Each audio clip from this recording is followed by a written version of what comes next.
poner las respectivas sanciones conforme a la ley, Néstor. Yo creo, Santiago, que lo que van a tener que entender en la Casa de Nariño es que el fallo de la Corte Interamericana de Derechos Humanos sobre el tema de Gustavo Petro no está por encima de la Constitución. No es palabra de Dios, no son las tablas de Moisés. Lo que dice el fallo de ayer de la Corte Constitucional, ya conocido en su integridad, es que tenemos un ordenamiento y tenemos Constitución. Y claro que la Procuraduría puede sancionar después irá a revisión del Consejo de Estado. Sí, claro, pero sobre el caso del alcalde de Riohacha, Néstor, el párrafo 99 de la sentencia, en mi opinión, es claro, yo no sé si compartan conmigo, pero lo que dice la Corte es, mire, las suspensiones provisionales no son sujeto de la discusión. El caso del alcalde de Riohacha, por ejemplo, no es que haya sido sancionado con una suspensión de 4 meses. Transitoriamente suspendido. Mire lo que dice el párrafo 99.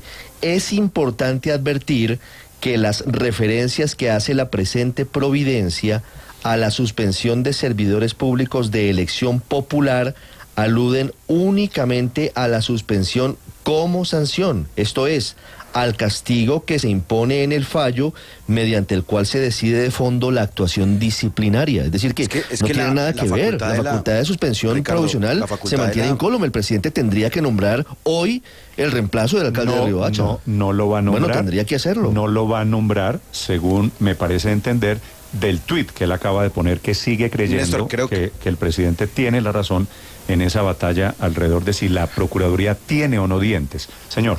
La función de suspender transitoriamente a un funcionario consiste básicamente en que durante el periodo en que se desarrolla la investigación de fondo, pues no se sigan cometiendo los actos por los cuales eventualmente se suspende. Ejemplo, un alcalde que esté participando en política, si debe ser, entre comillas, destituido por esa razón, lo que busca es evitar que siga participando en política durante el periodo y por eso se le suspende. De hecho, hay varios antecedentes del caso. El mismo Rodolfo Hernández fue suspendido como alcalde de Bucaramanga justamente por esa causal.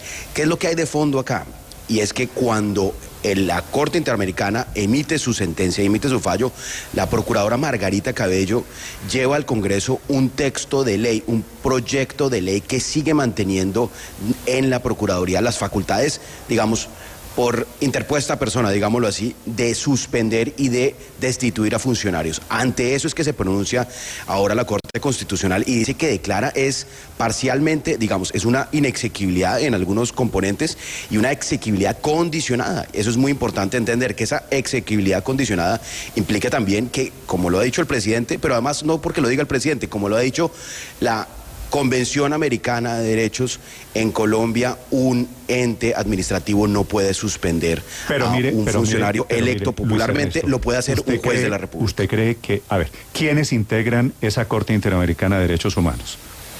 ¿A quién le rinden magistrados de las más altas dignidades? No, eso es departamento de carreta, de lugar común. ¿Y por qué? ¿Quiénes son los funcionarios de las más altas dignidades? ¿A quién le responden esos funcionarios internacionales? A nadie. Y entonces aquí nos comimos a los cuento. Países, como que a nadie, Néstor? Aquí le responden a los países miembros de los tratados. En teoría a la OEA, ¿no? Pero porque claro, la CIDH es de la OEA. Claro que, o sea, eso es un órgano internacional del cual hacemos parte Colombia como país firmante, hacemos parte de la OEA y por supuesto que le responde a los países firmantes. ¿Cómo decir que la ONU? Pero a ver, Néstor, estamos diciendo entonces que la ONU, que la Corte en esos magistrados cuyo nombre usted tampoco sabe, ¿están por encima de la Constitución de Colombia? Ese es el fondo del asunto del fallo de la Corte Constitucional de ayer. La Constitución de Colombia no fue derogada por la Corte Interamericana de Derechos Humanos y hay que armonizar, y por eso es el llamado al Congreso de Colombia, para que hagan algo, para que pongan... No, claro, por eso es temporal, armonía. Porque el Congreso tiene que impulsar una reforma, Luis Ernesto, que cree un estatuto disciplinario para los funcionarios elegidos por voto popular. En este momento hay un vacío que la Corte llena de esa manera. Le mantiene las funciones a la Procuraduría, pero el chulito, el visto final lo tiene que dar el Consejo de Estado. Y el Consejo de Estado tiene 6 meses, no es indefinido, 6 meses. Pero mire, para Ricardo, definir su determinación sobre yo eso. Estoy de acuerdo que la Constitución está por encima de cualquier consideración. Era una sanción. No, era suspensión por 3 meses, Néstor, pero ahora por entonces, 3 meses. Néstor, usted dice, y tiene razón, la Constitución está por encima de todo y de cualquier otra consideración. Le leo el artículo 93 de nuestra Constitución Política. Los tratados y convenios internacionales ratificados por el Congreso que reconocen los derechos humanos y que prohíben su limitación en los estados de excepción prevalecen en el orden interno. Y la Convención Americana de Derechos Humanos fue ratificada Colombia y es absolutamente clara. No hay ninguna autoridad administrativa como la Procuraduría que pueda suspender derechos políticos. ¿Usted cree que una... Y es la Constitución Política de Colombia pero que lo dice con claridad. A ver, déjeme preguntarle, ¿usted cree, por más respetable que sean los señores magistrados que tomaron la decisión de... Esto fue 2014, ¿cierto? Sobre el caso Petro. 2014. Gustavo Petro versus Estado colombiano, sí, señor. ¿Usted cree que los señores en Washington que tomaron la decisión se pueden pasar por la faja por otro lado la Constitución de Colombia, que dice que la Procuraduría tiene origen constitucional, que tiene regladas sus normas, sus procedimientos, su alcance, sus funciones? Néstor, es que no están por encima de la Constitución. Eso hace parte de nuestro bloque de constitucionalidad, que está compuesto justamente por esas normas y principios. ¿Y sabe por qué existe esa disposición en convenios internacionales de derechos humanos? Porque sí, hay que decirlo con claridad, hay estados que violan derechos humanos y lo violan a través de leyes o incluso de enmiendas constitucionales. Y por eso hay unos convenios superiores en los cuales muchos países, entre ellos está Colombia, deciden que se van a amarrar las manos para decidir cumplir cabalmente los derechos internacionales, los derechos humanos. Entonces, esa es la teoría jurídica del derecho. De Colombia del 91 es una constitución violadora de derechos humanos. Pero aquí hay un punto. No, en el punto, no es violadora de derechos humanos, todo lo contrario, es muy garantista. Y justamente por eso reconoce en su artículo 93 que le leí, Néstor, que debemos reconocer los convenios americanos. La Corte es la guardiana de la Constitución. Y mire lo que dice la Corte en el fallo de ayer, porque es importante tenerlo en cuenta. Claro. No es Colombia escogió ratificar ese tratado. Sí, pero le voy a leer lo que dice el fallo. Ernesto, solamente le voy a leer lo que dice el fallo. La aplicación de la Convención Americana de Derechos Humanos no puede ser automática, y le leo textualmente: la armonización de estándares sobre derechos humanos es un poder propio de las autoridades nacionales, que no pueden ser sustituidas. Esto es textual de la sentencia. No pueden ser sustituidas en esa función por el Tribunal Interamericano debido al carácter complementario del sistema interamericano de derechos humanos. Más clarito. Claro, es que si hay algo importante, Néstor, si hay algo importante en este fallo, más allá de los poderes de la Procuraduría y de la validación del Consejo de Estado, suspensiones, etcétera, es esa parte que está leyendo Ricardo. Para mí es la parte más novedosa de todo el fallo. Es el que dice, claro que reconocemos, porque una cosa es reconocer, Luis Ernesto, y otra cosa es colocarla por encima de la Constitución. Es que usted no me malinterprete la palabra reconocer. Reconocer quiere decir armonizar, como dice el fallo de la Corte Constitucional. No quiere decir que como usted reconoce, automáticamente lo que digan los organismos internacionales va por encima de la soberanía jurídica del país. Me parece que esa parte del fallo que debería ser objeto de estudio en las facultades de Derecho de este país, porque dice, hay que armonizar, reconociendo, pero no sometiendo y no subordinando los fallos de la justicia colombiana a la justicia internacional o a los tratados que Colombia ha suscrito, aún dentro del bloque de constitucionalidad.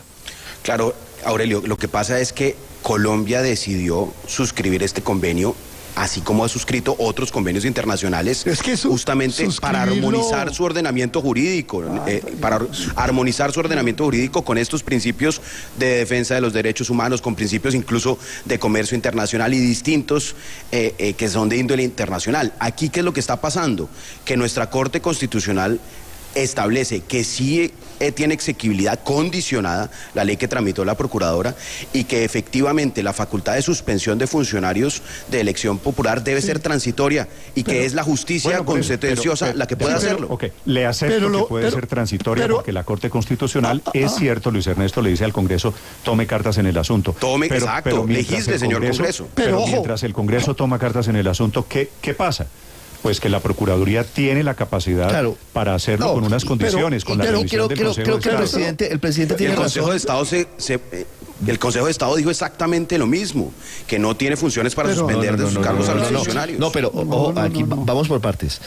Luis Ernesto, el Consejo de Estado no ha dado la última palabra de manera unificada en torno a esto. Lo va a hacer. Lo han hecho algunos magistrados porque ya han llegado casos y cada uno tiene su opinión. El Consejo de Estado ayer citó a sala plena para unificar posición en vista de la importancia que tiene esto.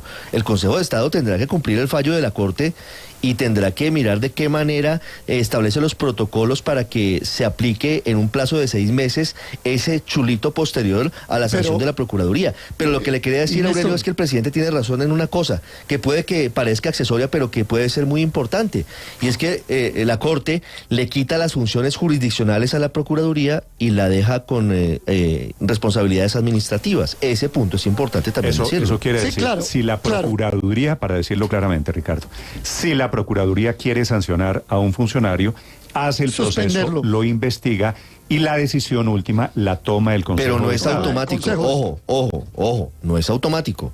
El sancionado tiene que entablar o solicitar el recurso de revisión ante el Consejo de Estado. Si no lo entabla en un término prudencial, que ya le voy a decir exactamente cuál es, que aquí tengo los apuntes, queda en firme el fallo de la Procuraduría. Ojo, no es un control automático, no es que pase de la Procuraduría al Consejo de Estado, no.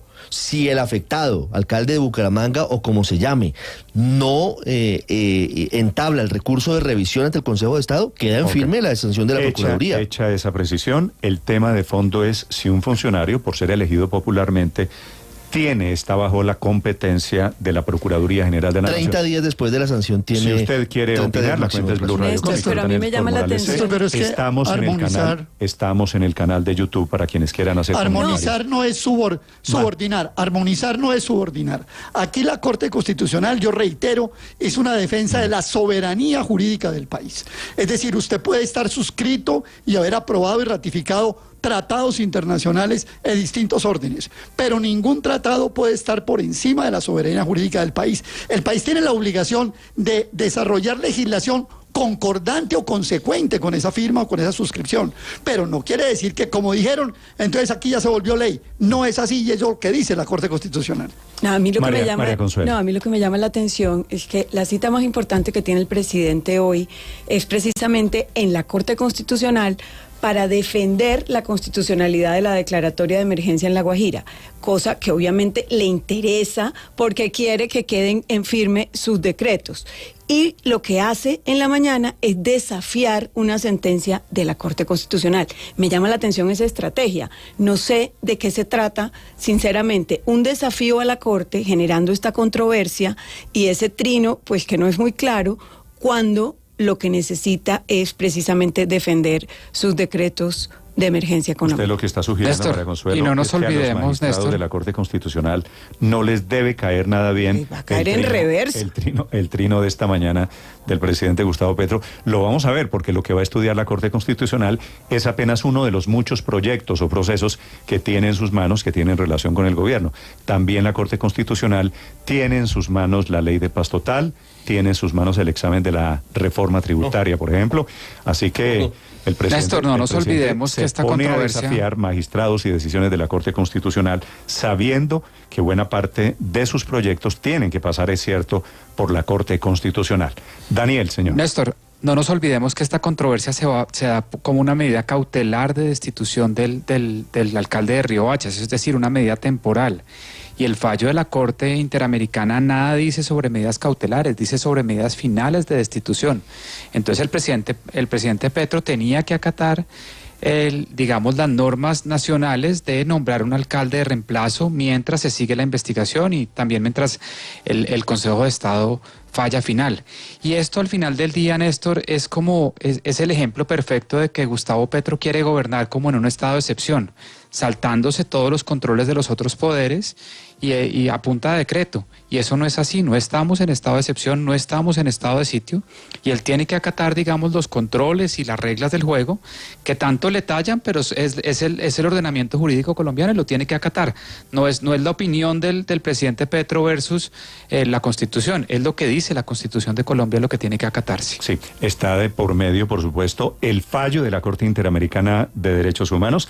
Esta corte es Washington o Costa Rica, es San José, ¿no? Eso es San José de Costa Rica, porque la comisión sí está en Washington. Correcto. Entonces, está en fallo, está en juego el fallo Petro, que así se lo conoce, pero por otro lado también está en juego la Constitución, y es allí donde la Corte Constitucional le dice al Congreso, tomen cartas en el asunto rápidamente para que no estemos en estos líos de interpretaciones. Señor Álvaro. La versión que se había hecho de que Petro pedía que prevaleciera la jurisdicción internacional sobre la Constitución no es cierta. Los tratados ratificados prevalecen en el ordenamiento interno, en Colombia y en la mayoría de países, obviamente los ratificados, y deben incorporarse dentro de la legislación, dentro del ordenamiento. Entonces lo que plantea Petro no es que está por encima de la Constitución, sino al contrario, que la Constitución establece esa prerrogativa. La Corte Interamericana ordenó cambiar la ley anterior. Tan es así que la procuradora presentó una nueva ley y a punta clientelismo de entregarle puestos a los congresistas, logró una especie de adaptación. Y la Corte lo que dice no es felicitar a la Procuraduría y decir que la ley está vigente para siempre. Está dando una exequibilidad condicionada a que ese sistema se cambie por parte del Congreso.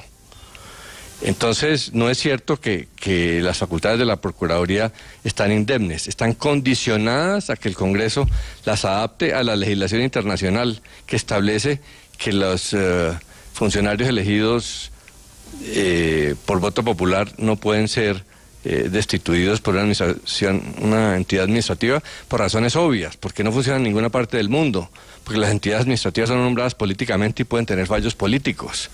Entonces, entregarle a un ente político facultades sobre funcionarios políticos, pues es una aberración en cualquier sistema. Y lo del Consejo de Estado, pues el problema es que la Procuraduría es muy poderosa frente a las Cortes y el Consejo de Estado, porque muchos de esos magistrados y consejeros tienen hijas, esposas, familiares en la Procuraduría, que es de los entes que pagan mejor en el Estado. Entonces, eso le da poder. El fallo, pero el fallo lo que dice... Perdóneme, Aurelio, perdóneme que se le cortó a Álvaro la frase en la mitad. Álvaro, señor, no, se me perdió, Álvaro, la comunicación. 8 de la mañana, 12 minutos. Sí, Néstor, pero el fallo... Que los funcionarios públicos tengan, yo no sé, amigos en la Procuraduría, familiares en la Procuraduría. Sí, pues eso no, sí. Sí, pues tienen... Tienen familiares en muchos puertos del Estado, claro. Y el hecho de que tengan familiares también en el mundo diplomático no invalida las decisiones de esos tribunales de justicia en Colombia. Por eso, pero ¿quiénes sabían? Aurelio. Sí, pero quienes habían dicho que la Procuraduría QEPD con este trance, creo que se equivocaron. La Procuraduría sigue vivita y coleando, con todos los condicionantes y con todos los condicionamientos. Y a mí me gusta, porque me gusta que ese cuarto poder de control, independiente de quién lo maneja y si tengan parientes o no parientes, o los haya nombrado el Centro Democrático o el Pacto Histórico, me gusta que ese cuarto poder de control siga existiendo en Colombia. En este fallo la Corte dice, ojo, que no se nos puede olvidar que Colombia ha suscrito múltiples convenios internacionales en contra de la corrupción, dejando entrever que el hecho de no tener controles a funcionarios elegidos por voto popular abre una puerta a desconocer otra parte de los convenios que ha suscrito Colombia, es la lucha contra la corrupción. La celebración de dejar sin dientes a la Procuraduría principalmente es de los corruptos. Nos gusta, María Consuelo, decir que luchamos contra la corrupción, pero como la Procuraduría está manejada hoy por una persona que no es de los afectos de... Entonces es mejor no luchar contra la corrupción mientras la Procuraduría esté manejada por fulanito de tal. Es más o menos el silogismo que suele abundar el día de hoy. 8 de la mañana, 13 minutos. Los acompañamos desde Blue Radio.